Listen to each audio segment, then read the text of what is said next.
Pobreza en Argentina. Un aporte para su erradicación. Parte 2. Por el licenciado Guillermo Moreno, el licenciado Pablo Chaliú, el licenciado Walter Romero y la colaboración de Marcos von Ifflinger.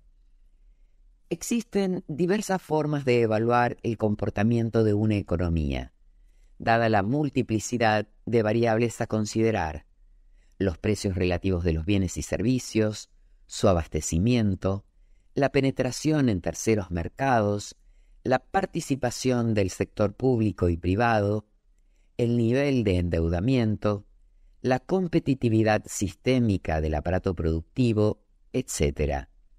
Sin embargo, hay un indicador de cuya evaluación se desprenden las conclusiones finales: la pobreza.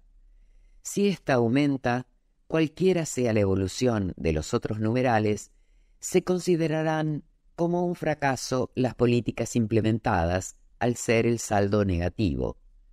En tal sentido, es dable mencionar las últimas estimaciones brindadas por el Instituto Nacional de Estadística y Censos, que arrojaron un total de 18.045.504 personas, el 39,2% de la población, por debajo de la línea de pobreza, y 3.708.752, 8,1% de la población, de indigentes. En este marco es obvio que un rotundo fracaso corona la actual gestión gubernamental. Ahora bien, ¿cuándo se inicia este derrotero? ¿Cómo llegamos hasta esta sinrazón?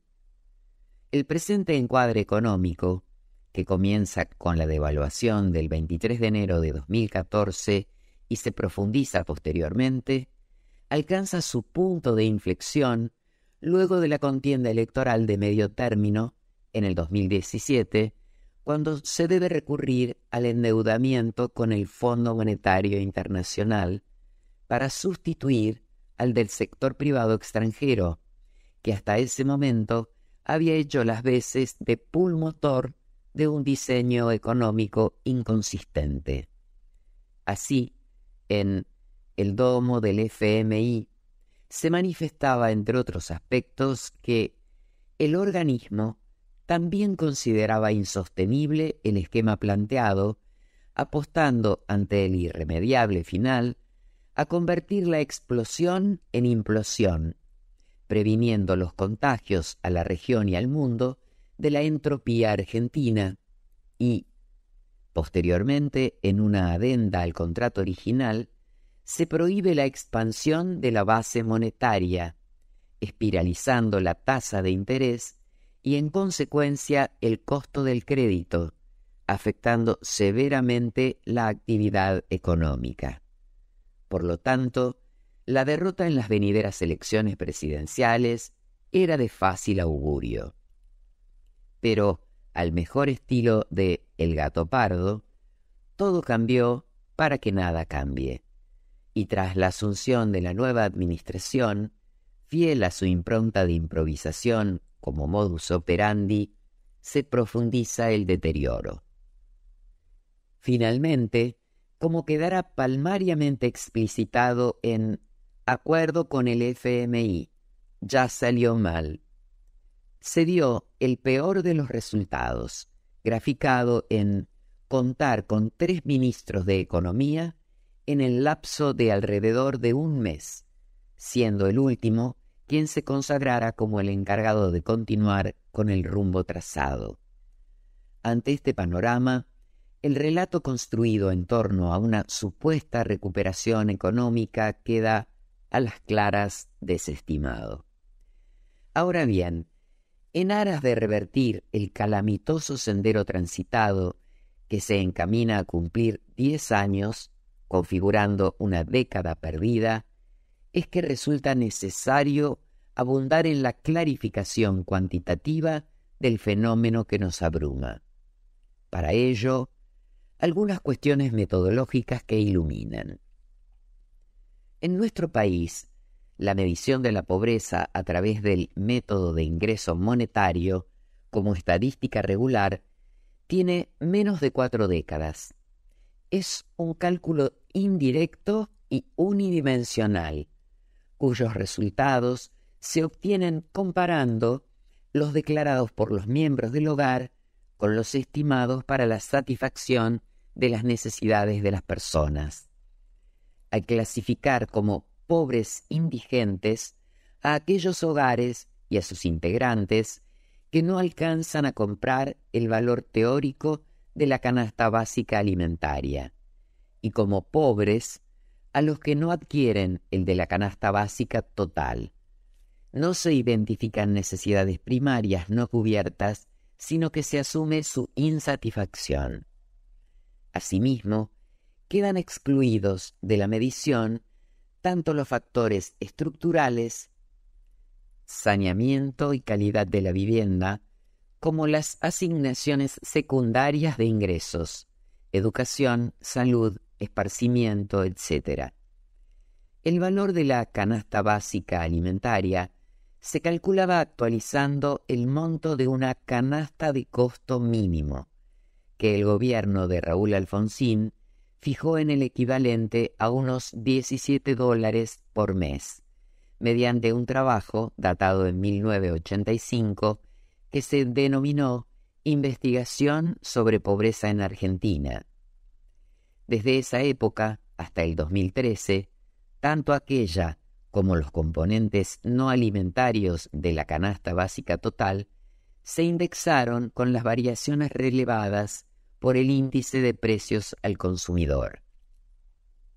Por la singular modificación metodológica realizada durante la administración Cambiemos, que incluyó el reemplazo de la Encuesta Nacional de Gastos de los Hogares, 1985/86, por la 2004/2005, alteraciones en la tabla de equivalencias e incorporación de canastas básicas regionales, se consiguió que la nueva serie de estadísticas de pobreza empalme con los discursos de campaña, al costo de que no resulte comparable con las anteriores mediciones, tal cual fuera desarrollado en Pobreza en Argentina, un aporte para su erradicación.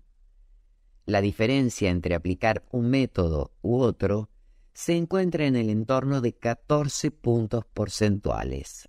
A su vez, es dable resaltar que la medición de la pobreza, a través de la muestra de rigor, se realiza trimestralmente, pero su publicación es semestral. Así, el quantum alcanzado, que recientemente se publicitó, presenta 6 meses de retraso con lo observado en la actualidad. Entonces, hoy, ¿a cuánto asciende la pobreza? Como variable proxy para su cuantificación, podemos utilizar la variación de precios del grupo alimentos y bebidas dentro del índice general en el último semestre. Según la información oficial, proyectando marzo 23, alcanzó el 57,5%. De allí que su Santidad Francisco correctamente nos señalara en recientes reportajes que el indicador habría alcanzado aproximadamente la mitad de la población total. Ello, a pesar de que aún no impacta en su total dimensión todo el rigor del pésimo acuerdo de mutuo signado con el FMI. Cuando esto ocurra, ya sea por la hiperrecesión, si se cumple lo firmado, o la hiperinflación, si no se acata, no es descabellado pensar que la cifra alcanzará cerca del 70% de la población total. Tomando nota de lo supraseñalado, es que la dirigencia empresarial, sindical, religiosa y social, pero especialmente la política, debe reflexionar y ultimar las medidas para evitarlo. De allí la importancia de modificar el acuerdo de Marras, señalando en el nuevo contrato con precisión cuál será el origen de fondos para honrar los compromisos externos, tal cual fue señalado, entre otros, en Hay que acordar con el FMI. Pero ¿quién aporta el dinero? Solo así se evitarán innecesarios sufrimientos para el pueblo, permitiendo a su vez la implementación definitiva de un modelo de desarrollo económico permanente y sustentable con orientación a la producción.